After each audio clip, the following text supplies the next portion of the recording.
부산 경남 분들은 익숙하실 텐데 그쪽 지역을 지나는 철도 중에 동해남부선이라고 있죠. 이게 북부선이고 남부선이 있고 각각 북부선과 남부선은 완성을 했었습니다. 근데 그 두 지역을 이어주는 중부선을 공사하다가 공사가 중단이 된 거예요. 그러다 보니까 동해선이 교통이 나빠진 겁니다. 동해안 지역이. 영어로 뭐라 써있냐면 컨스트럭션, 공사 중이다라고 되어 있습니다. 당시로서는 이 노선을 결국은 공사를 할 생각이었어요. 영덕에서부터 삼척까지. 이게 제일 중요합니다. 철도가 없었고 공사를 했다가 중단된 데를 드디어 연결시키는 겁니다. 그래서 삼척은 예전에도 좋은 관광지였고 앞으로 더 좋은 관광지가 될 것이다. 그래서 이렇게 관광지로 가면 좋겠습니다만 결정적인 고민거리가 두 가지가 있습니다.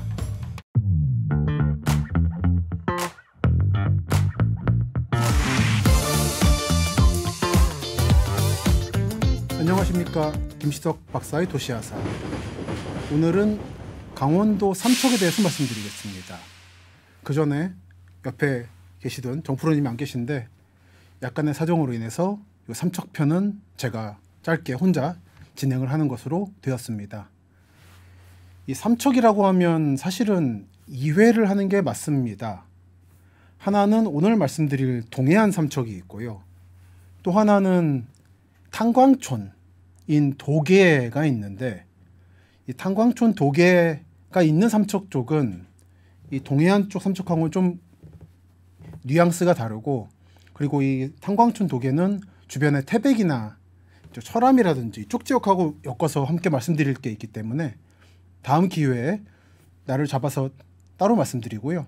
오늘은 동해안 쪽의 삼척에 대해서 말씀드리겠습니다. 오늘 말씀드릴 포인트는 이겁니다.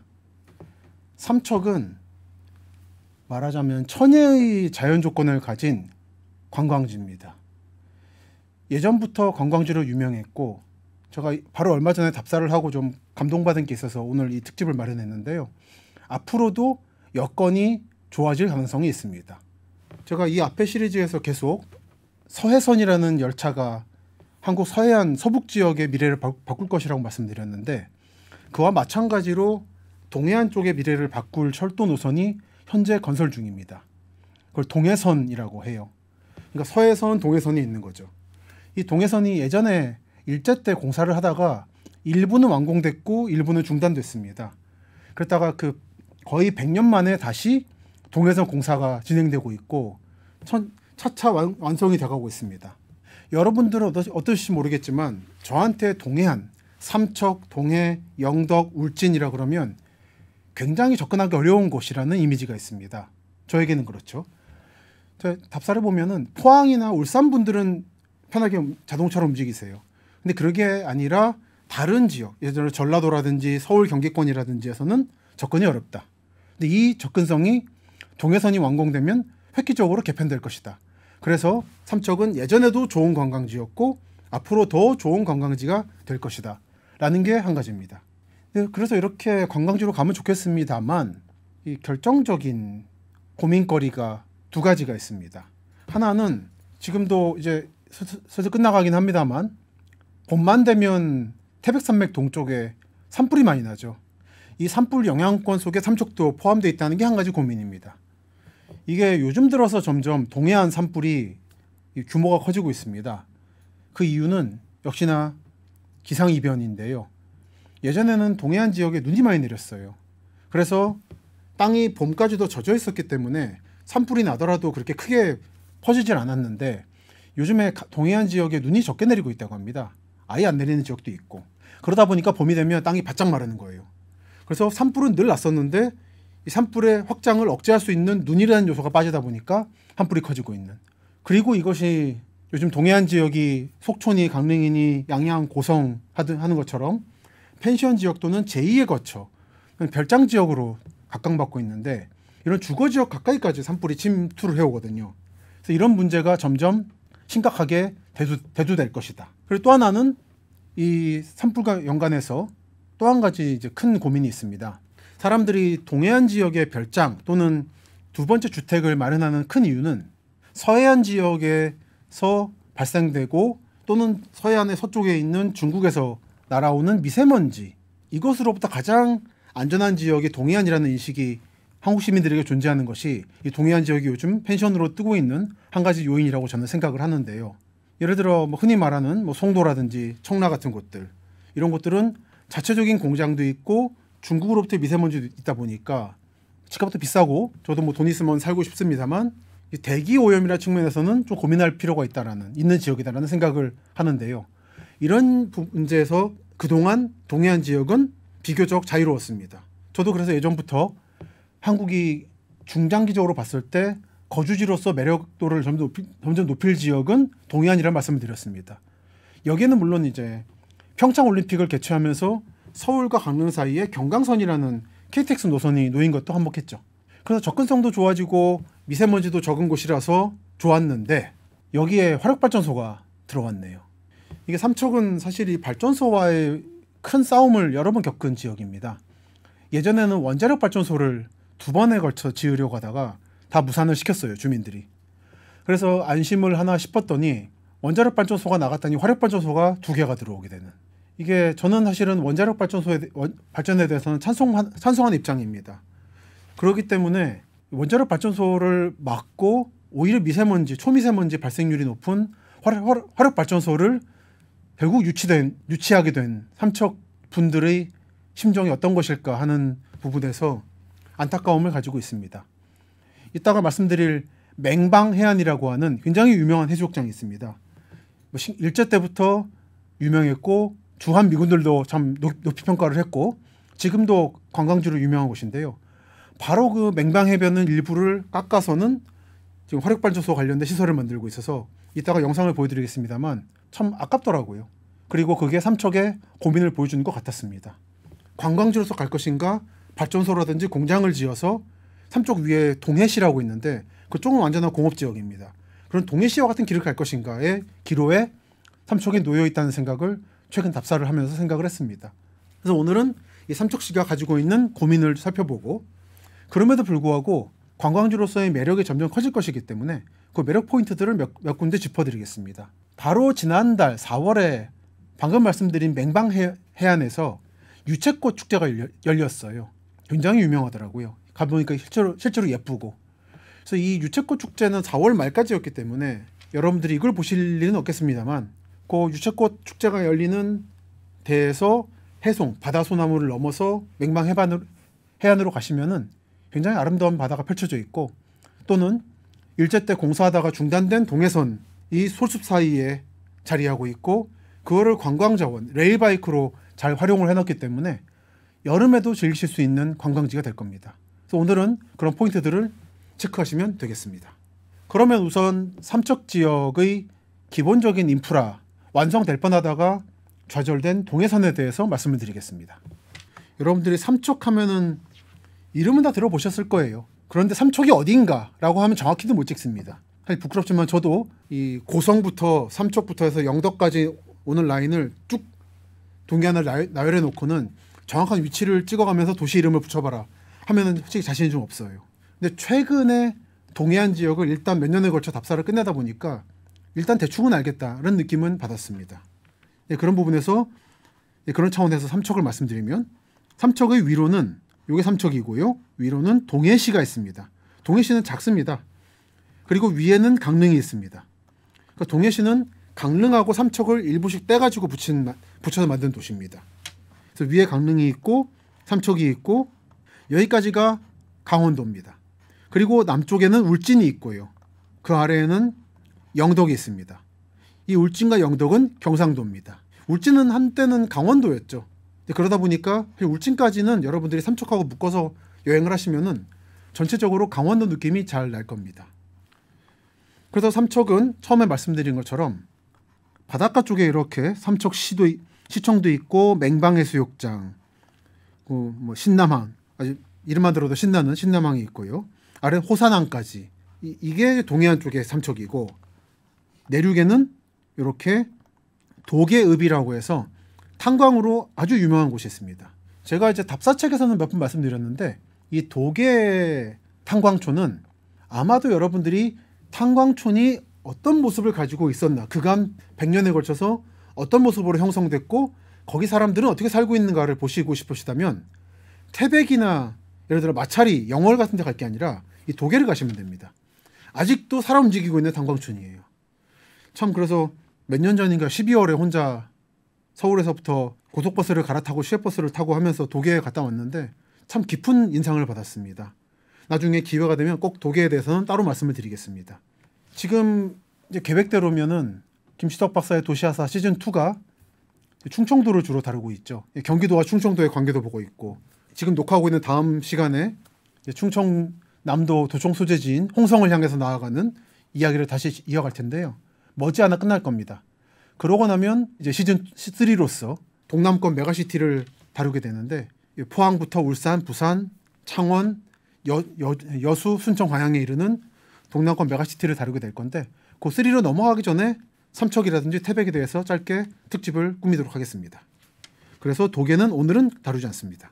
삼척은 이렇게 있고요. 이걸 좀 키워보면 이렇게 금강산으로부터 고성, 속초, 강릉, 삼척, 울진, 영덕, 포항, 울산, 부산으로 이어지는 동해안 라인이 있습니다. 여기 조금 더 올라가면 원산이 있죠. 이 원산이 중요한데요. 이 원산부터 부산 부정까지를 잇는 동해선 철도를 일제 때 건설을 하다가 일본이 패전을 하면서 공사가 중단됐고, 그때 중단된 것이 지금까지도 완성을 못하고 있었다라는 게 이 동해안 지역이 교통이 나쁜 근본적인 이유입니다. 지금 보여드릴 자료는 1939년, 지금으로부터 대충 90년 전이네요. 전에 출판된 조선 철도 상황이라는 책자입니다. 현재 일본 국회도서관에 수장되어 있고 온라인으로 공개가 되어 있습니다. 그 책에서 오늘의 핵심 지역인 동해안 지역을 살펴보겠습니다. 여기 보시면 조선 철도 약도라고 되어 있고요. 쇼와 14년 12월이니까 1939년 상황입니다. 보면 여기에 원산이 있죠. 영흥만이라고. 원산이 있고 철도가 두 갈래로 갈라집니다. 왼쪽으로 갈라지는 것은 경성, 지금의 서울까지 들어오게 되는 경원선이죠. 수도권 분들에게 익숙하실 수도권 전철 1호선이 사실은 이 경원선의 일부입니다. 지금도 구글 위성사진으로 보면 경원선 라인의 북한 쪽은 그대로 노선이 살아있더라고요. 북한은 워낙에 경제가 열악하다 보니까 일제 때 놓인 철도를 그대로 쓰고 있는 경우가 많은데, 이 경원선도 그럴 것으로 예상이 되고 있습니다. 한편 오른쪽으로 나오는 라인이 동해선입니다. 여기는 당시 용어에 따르면 동해 북부선입니다. 부산 경남 분들은 익숙하실 텐데 그쪽 지역을 지나는 철도 중에 동해 남부선이라고 있죠. 이게 북부선이고 남부선이 있고 각각 북부선과 남부선은 완성을 했었습니다. 근데 그 두 지역을 이어주는 중부선을 공사하다가 공사가 중단이 된 거예요. 그러다 보니까 동해선이 교통이 나빠진 겁니다. 동해안 지역이. 원산부터 내려오는 철도가 외금강, 삼일포를 지나고 거진, 무남, 속초, 낙산사역. 제가 이거는 다른 답사책인 대서울의 길에서 말씀을 드렸었는데 사진도 실었었는데, 이 동해 북부선 폐역 낙산사역이 참 아름답더라고요. 예전엔 여기 내려가지고 낙산사까지 걸어갔었습니다. 그러니까 철도로 동해안을 여행하는 시절이 있었던 거죠. 그래서 이 철도가 양양까지 내려왔습니다. 근데 보면 여기 지도를 보시면 양양까지는 빨간 선이 쭉 그어져 있고 아래는 점선으로 되어 있죠. 공사 중이란 뜻입니다. 그러니까 원산부터 양양까지는 철도가 실제로 운행을 했었어요. 그리고 아래 주문진이라고 있는데, 주문진은 철도는 달리지 않았지만 사실상 역과 철도 노선을 깔면 되는 노반이라고 하는데, 철도 라인의 기반이 되는 땅은 이미 완공이 되어 있는 상태였습니다. 더 내려가면 강릉, 그다음에 북평, 묵호, 그리고 도계, 삼척 도계 나오고요. 그리고 울진. 보시면 아까보다도 더 선이 점선으로 되어 있죠. 그래도 동해까지는 공사를 꽤 했던 상태인 거고, 동해부터 아래쪽 삼척이라든지 울진, 영덕은 더 공사를 안 했던 겁니다. 한편 이쪽에 학산이라고 포항의 롯데백화점으로 기억하는데 백화점이 있는 위치, 원래 여기 있었습니다. 그리고 포항, 효자 다 포항 쪽의 지명들이죠. 내려와서 부조까지 대충 포항이고, 안강 이거는 이제 경주죠. 그래서 경주에 와서 경주에서 중앙선까지 만나게 돼서 내려와서 부정까지 가게 되는, 이게 현재 지금 그쪽 분들도 막 부르시는 동해남부선입니다. 그래서 이게 일본이 패전할 때까지의 상태였습니다. 물론 이 노선에 대해서는 약간 설명이 필요한데요. 요 노선을 보시면 포항 학산으로 이 노선이 가 있고 위로 올라갈 예정이었어요. 바닷가를 따라서. 그랬다가 2차 대전이 본격화되면서 미국이 일본 제국 내의 해안 지역의 철도들을 함포 사격을 하거나 항공기로 전투기로 폭격을 할 우려가 커졌습니다. 그래서 이 노선의 일부를 폐기하고 조금 더 안쪽으로 내륙 지역으로 끌어들이는 방식으로 공사를 새로 합니다. 그러다 보니까 또 공사가 늦어진 게 있는데 이건 나중에 동남권 메가시티를 다루게 될 도시아사 시즌3에서 깊이 말씀을 드리겠습니다. 개인적으로 이쪽은 답사를 끝낸 상태라서 여러분들께 많은 시각 자료를 보여드리면서 설명할 수 있을 것 같습니다. 지금 문제는 이 동해 중부선 라인인 거죠. 그래서 이쪽은 그 뒤로도 여러 차례 공사를 합니다. 워낙에 동해안 지역의 석탄도 중요하고 발전소도 중요하다 보니까 시멘트도 중요하고 어떻게든지 철도로 연결을 시켜서 서울이라든지 부산이라든지 당시 이제 2차 대전 전까지는 일본 제국 본토로 보내려는 노력들을 많이 했는데 실패를 하게 되죠. 이거는 1944년에 미군이 만든 지도입니다. 보시면 양양까지, 여기 양양인데요. 영어로 양양으로 써 있고 그 괄호치고는 조요라고 써 있는 거는 이건 일본식 읽기 발음입니다. 당시 미군으로서는 두 발음을 다 알 필요가 있었기 때문에 양양 괄호치고 조조라고 써놓은 거죠. 여기까지는 철도가 다녔다는 걸 알 수가 있습니다. 내려가서 여기는 삼척이라고 써 있습니다. 여기부터는 열차가 점점점점으로 돼 있고 영어로 뭐라 써 있냐면 construction, 공사 중이다라고 돼 있습니다. 당시로서는 이 노선을 결국은 공사를 할 생각이었어요. 이런 계획이 있었음에도 불구하고 이 계획이 실현되지 않은 이유는 동해선이 원래는 부산과 원산이라고 하는 동해안의 양대 축을 이어주는 기능을 가지고 있었는데 분단이 되면서 원산 쪽이 한국 영토에서 떨어져 나갔기 때문에 이 동해선을 만들어야 될 목적이 사라져버렸다는 데서 이 동해선은 실패한 원인을 찾을 수가 있습니다. 지금은 뭐 통일 한국을 내다보고 동해선을 완공시킨다는 건 아니고요. 이쪽이 워낙에 교통이 오지다 보니까 결국 이제 지역 균형 발전 차원에서 당시 만들었던 노선하고 좀 다르긴 하지만 비슷한 라인으로 동해선 지역에 철도를 깔아줘야 되겠다라는 계획을 하고 있는 거죠. 그래서 어떤 식으로 계획을 하고 있냐면요. 이건 제가 여러 차례 소개를 하고 있는 제4차 국가철도망 전국 노선도입니다. 이게 중요하다고 말씀드렸고 아마 한국이라는 국가가 최대치로 철도공사를 할 수 있는 노선을 보여주고 있는데 여기 보시면 서울에서 이렇게 들어가서 강릉선이 있고요.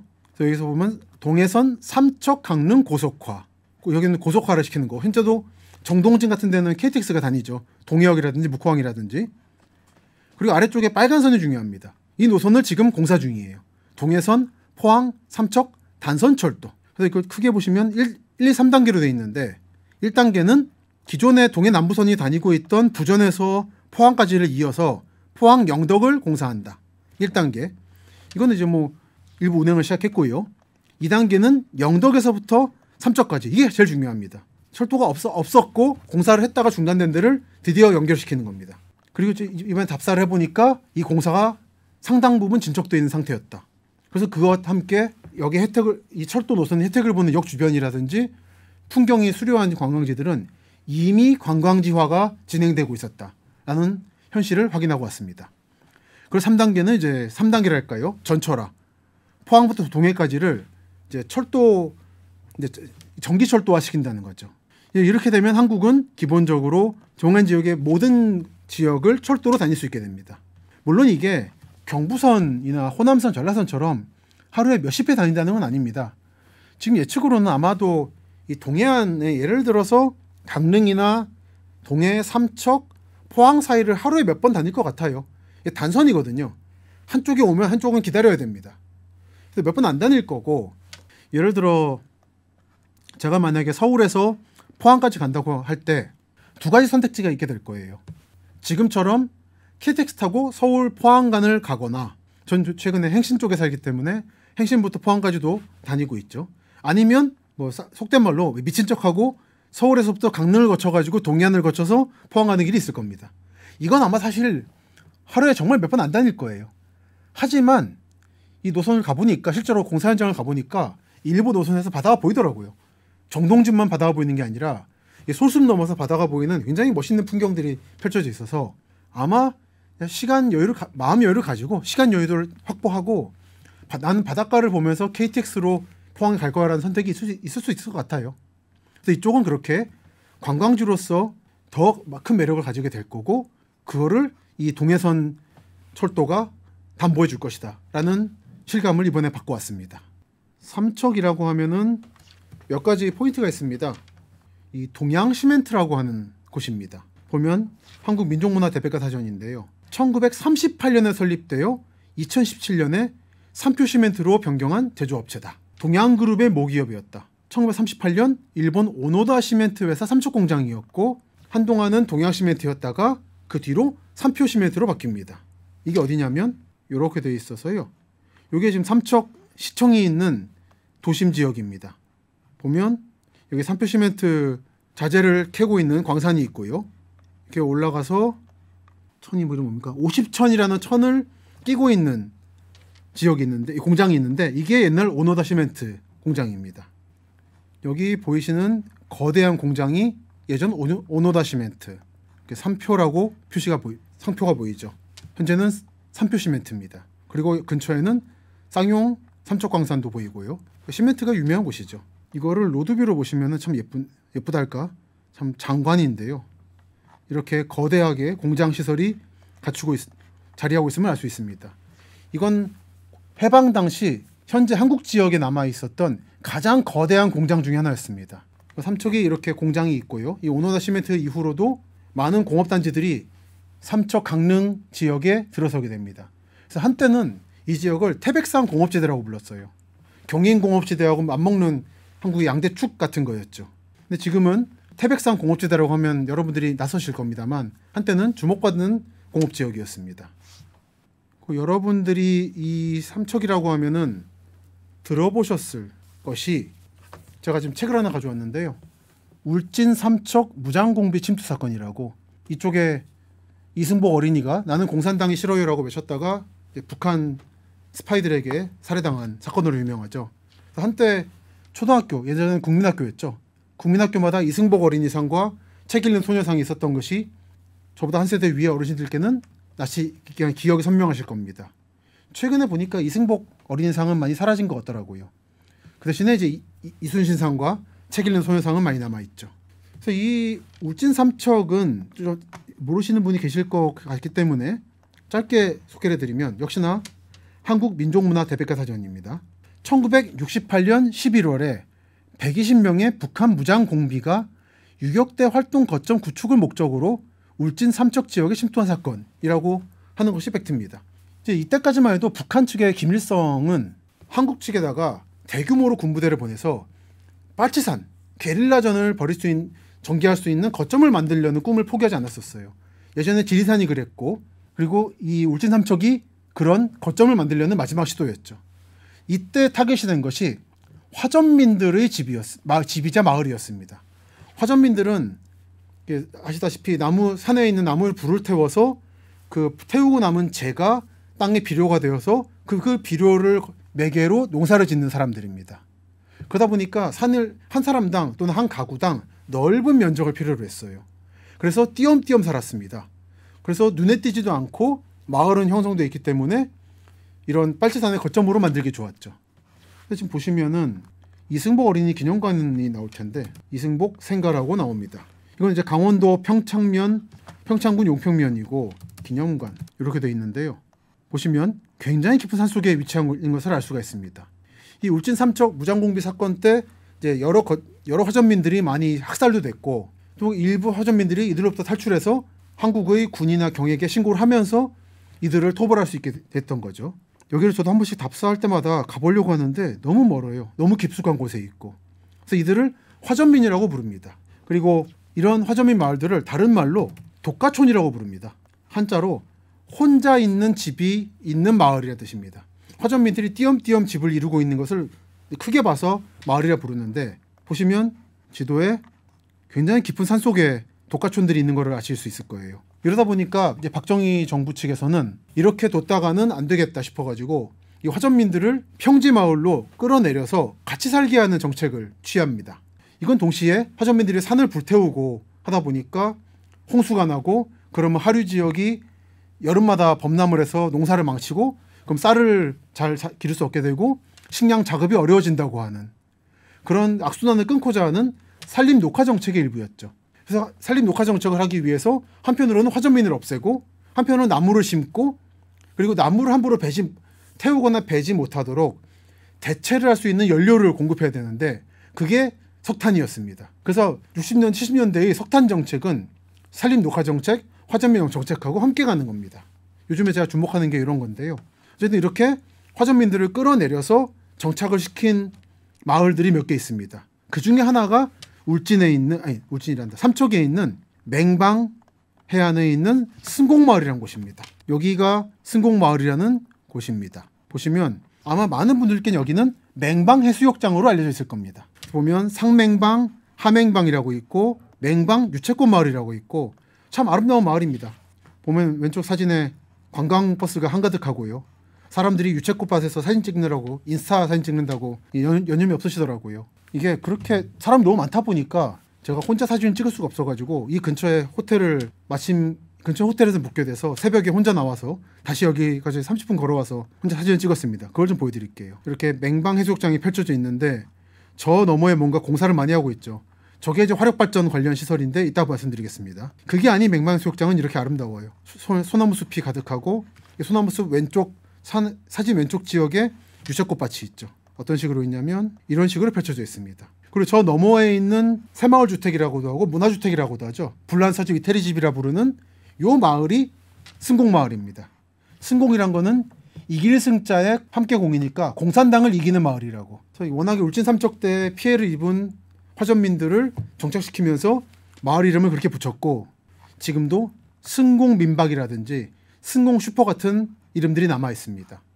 많은 분들은 이 맹방 유채꽃 마을에 가셔가지고 사진을 찍으시는데 가보면 이렇게 꽃을 심을 때 일종의 사람들이 다니면서 사진 찍을 수 있도록 길을 만들어놔서 사람들은 사진 찍어서 좋고 꽃은 상하지 않고 참 머리를 잘 쓰셨더라고요. 굉장히 잘 가꿔진 관광 지역입니다.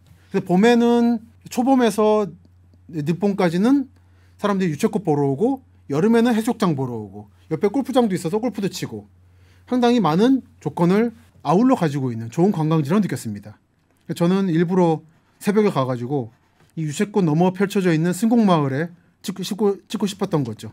여기는 펜션들이 많이 있는 펜션이나 민박이 많이 있는 승곡마을. 이쪽은 관광지화가 되지 않은 승곡마을입니다. 나중에 가셔서 유채꽃 보시면서 한번 마을 걸어보십시오.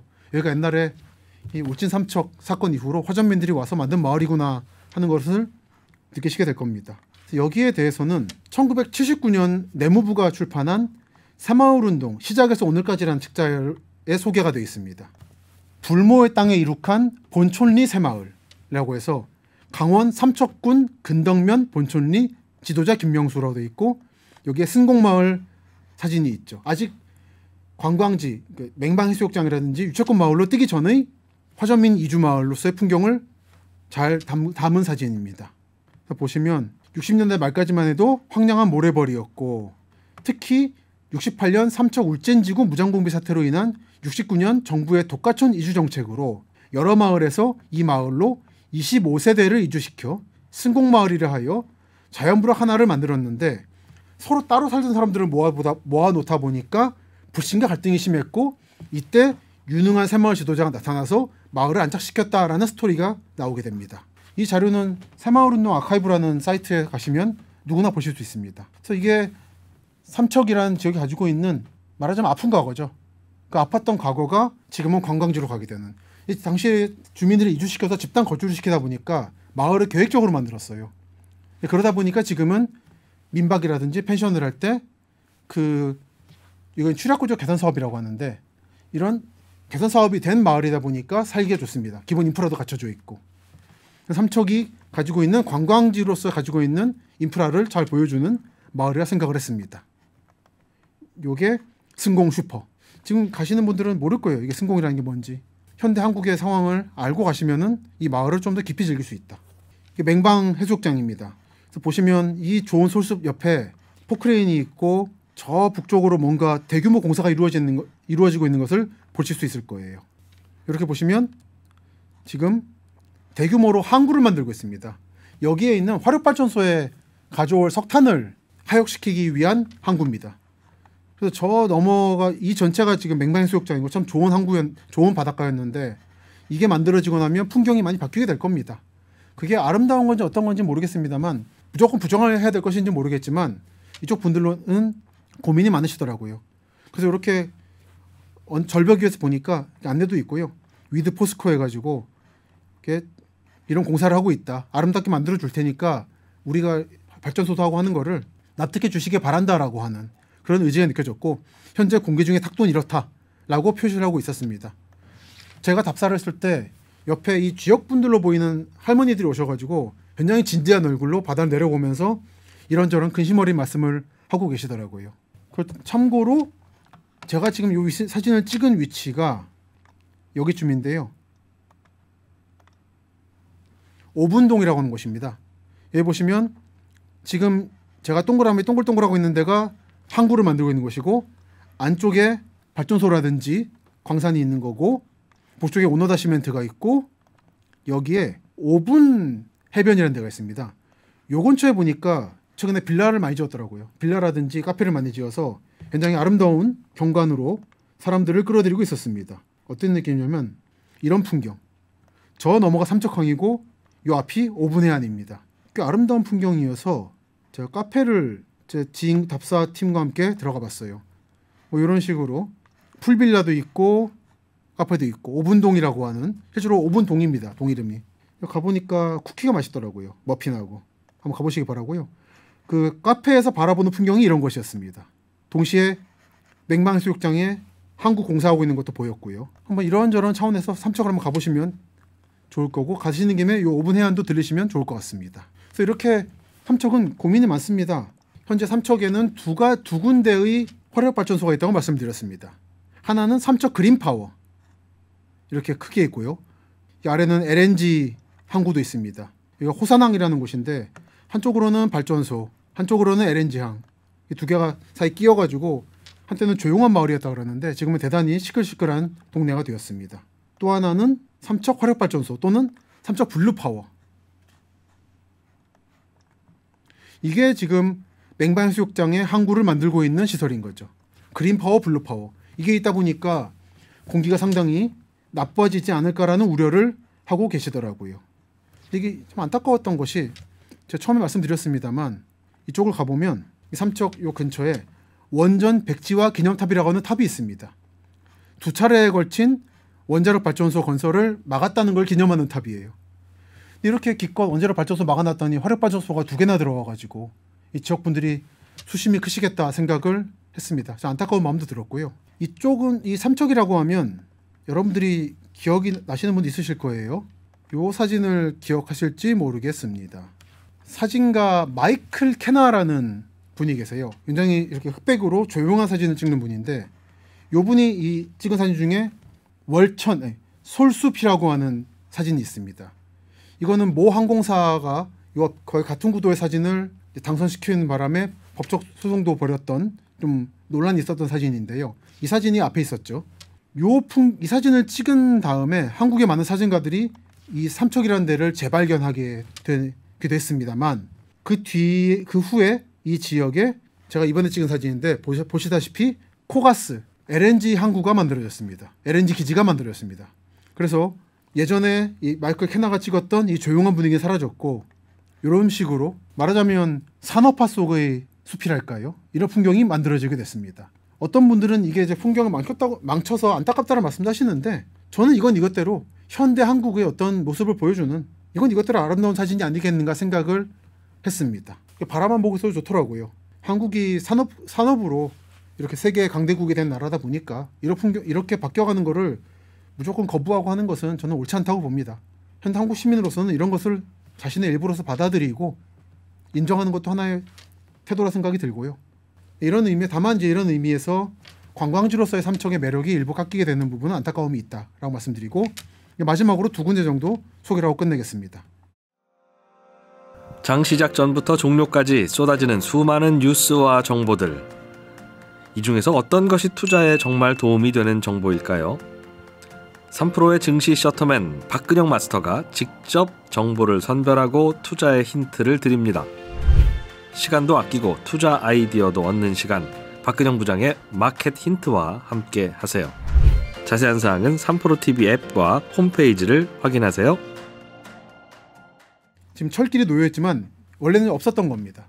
일제 때 동해 중부선 공사를 하기 위해서 이 노방까지는 깔아놨고 철로는 놓지 않은 상태에서 전쟁이 끝나버렸는데 워낙에 길이 잘 닦여 있고 터널이라든지 다 돼 있다 보니까 삼척시에서 이걸 활용해서 깔고 레일바이크를 운영하고 있는 거죠. 제가 이거 방문한 게 4월 22일이었는데 상당히 많은 분들이 여기를 이용하고 계시더라고요. 저렇게 레일바이크를 타고 있습니다. 다른 지역은 열차가 다니다가 폐선이 되면 거기에 레일바이크를 다니게 하는데 여기는 노반만 깔려 있고 철로가 없던 것을 철로를 놓고 레일바이크를 달리게 하고 있는 거죠. 지금 현재 삼척 지역을 포함해서 양양이라든지 울진 영덕 쪽은 이렇게 점점 예전에 중부선 라인을 이용해서 관광 자원을 만들어가는 추세고요. 그리고 이건 제 답사 동료인 KTX 류기훈 기관사님께서 찍으신 사진인데요. 드론 사진인데 보시면 영상의 오른쪽에 옛날 일제 때 공사하다가 중단된 동해 중부선이 수습사로 나 있고 오른쪽에 바닷가가 있고 왼쪽에는 지금 공사 중인 동해선 새로운 철도가 놓여 있습니다. 아마 이 노선이 제가 이 드론이 찍힌 바로 그 뒤쪽이 여기 만들어질 위치인데 완성되고 나면 아마 서울에서 한 3시간 정도면 여기까지 KTX로 갈 수 있게 될 거예요. 다만 하루에 몇 번 운행은 안 하겠지만 철도가 없던 데에 철도가 생기는 것이기 때문에 제가 요즘에 강조하고 있는 서해선처럼 상전벽해, 천지개벽이 일어난다고 해도 과언이 아니게 될 겁니다. 그래서 그렇기 때문에 함척 지역은 화력발전소라든지 이런 고민거리가 있습니다만 이 동해선의 완공과 함께 관광지로서의 매력이 급부상할 것이고 예전 강릉 속초가 그랬고 최근 양양 고성이 그렇듯이 다음 순서는 아마도 삼척, 울진 영덕이 아닐까라는 생각을 하고 있습니다. 진짜 마지막으로 이거는 꼭 소개를 시켜드리고 싶어서 옛날 일제 때 삼척에는 삼척개발이라고 하는 회사가 있었습니다. 현재 그 후로 이제 해방이 된 뒤에는 북삼화학이라는 이름이 되기도 하고요. 현재는 동부메탈, DB메탈이 가지고 있습니다. 근데 이 사택을 노동자들이 일하다 보니까 그들이 묵을 수 있는 집을 만들었는데 그거를 삼척개발 사택이라 부르고 그 모습은 사진과 같습니다. 이렇게 알록달록한 집들이 나란히 놓여 있고 합숙소 건물도 있고 목욕탕도 있고 간부사택도 있고 한데 굉장히 예뻐요. 그래서 이 전체를 묶어서 현재 국가등록문화재로 지정이 되어 있습니다. 이건 DB메탈이 가지고 있는 사유지이긴 하지만 시민들에게 너그러운 마음으로 공개를 하고 계셔서 저도 주말에 갔는데 한쪽에서는 이 직원분들이 조기축구하고 계셨고 한쪽에서는 관광객들이 이 지역을 바라보고 있었습니다. 이런 차원에서 삼척은 아직까지 발견되지 않은 훌륭한 자원이 많은 곳이라서 이번 늦봄, 여름 사이에 여러분들이 한번 가셔서 삼척 지역의 매력을 느끼고 오시면 좋겠다고 생각을 해서 오늘 이렇게 소개를 해드렸습니다. 그럼 다음 시간에는 다시 정프로님과 함께 찾아뵙도록 하겠습니다. 감사합니다.